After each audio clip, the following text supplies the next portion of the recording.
বাংলাদেশের কৃষিতে নতুন নতুন সম্ভাবনার দ্বার উন্মোচন করছেন আধুনিক চিন্তার কৃষকেরা। বগুড়া সদরের গোকুল ইউনিয়নের কৃষক আজিজার রহমান, তিনি নিজেই চারা উৎপাদন করেন এবং সারা বছর ধরে বিভিন্ন ধরনের সবজি চাষ করে থাকেন। আমাকে এখান থেকে টিএমএস থেকে পলি হাউস ঘর করে দিছে। ঘর করে দিয়ে আমার লাভবান, আমি নিজে বীজ কিনে নিয়ে আসি টাউন থেকে, নিয়ে আসে নিজে বীজ ওপন করি, করে সেই বীজ আমি জমিতে লাগাই এবং লাগে আমি লাভবান হচ্ছি। এবং এই বীজ তৈরি করে আমি আবার অন্য অন্য জায়গায় বিক্রি করি। বাইরে থেকে বীজ লেনে কিছুর জন্য ওই বীজগুলো খারাপ দেয়, চারা খারাপ দেয়। অন্য অন্য জায়গায় চারা কিনবে গেলে চারা খারাপ দেয়, চাই যদি আমি এই চারা দিই আর এক চারা। ওই জন্য নিজেই ঘর করে যে টিএমএস থেকে সেখানে নিজে তৈরি করে আমি নিজে জমিতে লাগাই।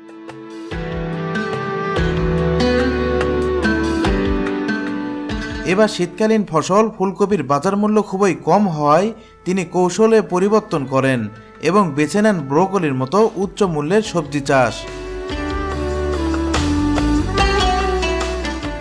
সাদা কপি আমি করছিলাম, পাশাপাশি ব্রোকলি লাগাচ্ছি। সাদা কপি তো লস খাসি, বেচতে পারিনি এবং বিঘাখানিক ব্রোকলি লাগাচ্ছিলাম। লাগে যাই হোক এখন ভালো পয়সা পাচ্ছি। ব্রোকলিটা 15-16 টাকা পিস বিক্রি করতেছি। এখন যাই হোক আমি মোটামুটি কিছু পয়সা পাচ্ছি আর কি, আল্লাহর রহমত।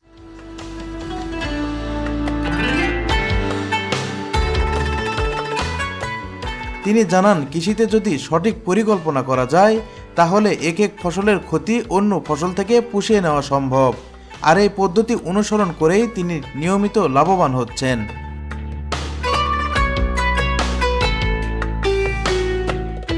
একজনই কপি লাগাচ্ছি, অন্য আবাদ করি না। খালি আমরা বাঙালি জাত, আমাদের কোনো সংগঠন নাই, আমাদের কোনো সংগঠন নাই।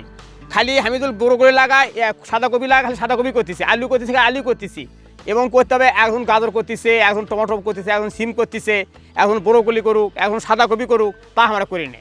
এখন হামিদুল কপি লাগায়, আমার সাথে আরও সবাই কপি লাগায়। লাগে দেশের অবস্থা, হাটের এখন যায় চলে যায়, যে মাল আমদানি বেশি হয়, আলু চায় না। সিজনালি ফসলে বিভিন্ন ধরনের আবাদ করতে হবে, তাহলে কৃষকেরা লাভবান হতে পারবে, এছাড়া না।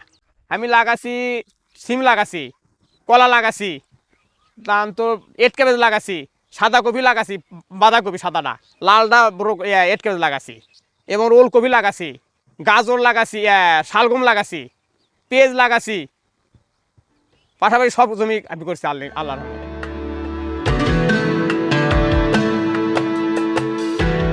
আজিজার রহমান শুধুমাত্র ফসল উৎপাদনেই সীমাবদ্ধ নয়, তিনি জৈব পদ্ধতিতেও চাষাবাদ করেন। আমি কীটনাশক ছাড়া আবাদ করছি। দেখেন কি জিনিস খারাপ আছে, আমার খারাপ হয়নি। আমরা এখন এই বিষ খেলে ডায়াবেটিস হচ্ছে, ক্যান্সার হচ্ছে, অসুখে মরিচ্ছি, আমরা ডাক্তারের কাছে দৌড়াদৌড়ি করতেছি। আমার বীজ ছাড়া জৈব সার আবাদ করছি, কেঁচো সার আবাদ করছি, আমার ফসল খারাপ হয়নি ইনশাআল্লাহ। এলে আপনি ওই যে নিমের পাতা, ভেটের পাতা, পেপুলদার পাতা কুচি করে কাটছি, কাটে ওই শীষের প্যালের উপর ধুয়ে পানিতে ধুয়ে আপনি ওই চুলের উপর রাখছি। চুলের উপর রাখে এক রাত থোয়া লাগে, থোয়ার পর সেটা ছাইকে ওই মিশিং দিয়ে পেরে করে আমরা মিশিং দিয়ে দিচ্ছি। পোকামাকড় নাই, বিষ মুক্ত, আমার খাতেও ভালো হবে, কোনো বীজ ছাড়া হলো না। আপনার ডাক্তারের কাছে ওই ওষুধওয়ালার কাছে গেলে এক বোতল এই টাকা ও টাকা 1,500 টাকার ওষুধ লেখা লাগবে। আমি বিনে পয়সা আমার যে ফসল করি, আমি 2-4 বিঘা আবাদ করি, সব বিষ মুক্ত, বাজার থেকে বিষ কিনে নেয়। কীটনাশকের ব্যবহার কমিয়ে পরিবেশ বান্ধব কৃষিতে উৎসাহিত করছেন তিনি। আমরা বিষ মুক্ত আবাদ কর্ম, বিষ মুক্ত খামো, সচেতন থাকমো এবং বড় বিক্রি করবো, তারা কিনে খাবি। এভাবে সবাই বাঁচবি, সুস্থ ভালো থাকবো আমরা।